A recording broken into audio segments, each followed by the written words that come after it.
राधे राधे भक्तों। तो आज हम श्रवण करेंगे माघ मास का 5वां अध्याय। कथा श्रवण करने से पहले हमारा YouTube चैनल सब्सक्राइब और वीडियो को लाइक जरूर करें। तो चलिए कथा श्रवण करते हैं। दत्तात्रेय जी कहते हैं कि हे राजन, एक प्राचीन इतिहास कहता हूँ। भृगु वंश में ऋषि का नाम की एक ब्राह्मणी थी जो बाल्यकाल में ही विधवा हो गई थी।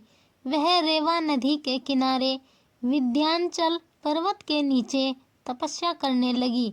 वह जितेंद्रिय, सत्यवक्ता, सुशील, दानशिला तथा तप करके देह को सुखाने वाली थी।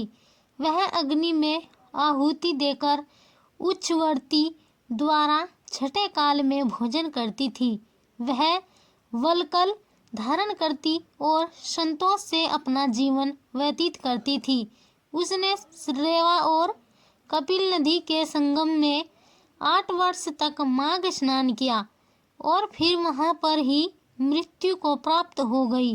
माघ मास के फल से वह दिव्य 4000 वर्ष तक विष्णु लोक में वास करके सुंद और उपसुंद दैत्यों के नाश करने के लिए ब्रह्मा द्वारा तिलोत्तमा नाम की अप्सरा के रूप में ब्रह्मलोक में उत्पन्न हुई। वह अत्यंत रूपवती, गान विद्या में अति प्रवीण और मुकुट कुंडल से शोभायमान थी।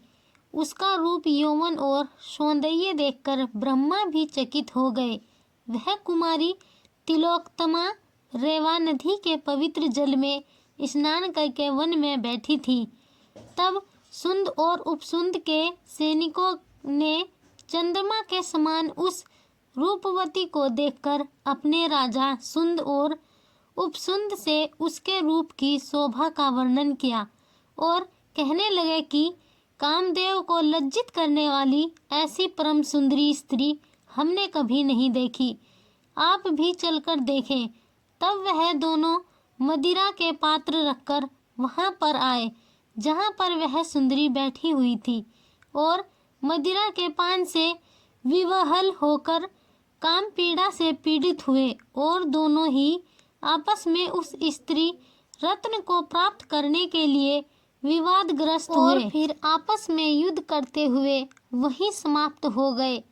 तब उन दोनों का मरा हुआ देखकर उनके सैनिकों ने बड़ा कोलाहल मचाया और तब तिलोत्तमा काल रात्रि के समान उनको पर्वत से गिराती हुई 10 दिशाओं को प्रकाशमान करती हुई आकाश में चली गई और देव कार्य सिद्ध करके ब्रह्मा के सामने आई।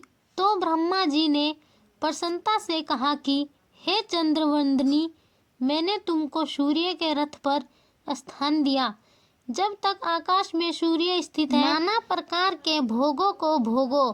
सो हे राजन, वह ब्राह्मणी अब भी सूर्य के रथ पर माघ मास से स्नान के उत्तम भोगों को भोग रही है। इसीलिए श्रद्धावान पुरुषों को उत्तम गति पाने के लिए यत्न के साथ माघ मास में विधि पूर्वक स्नान करना चाहिए। तो भक्तों, यह कथा थी माघ मास का 5वां अध्याय।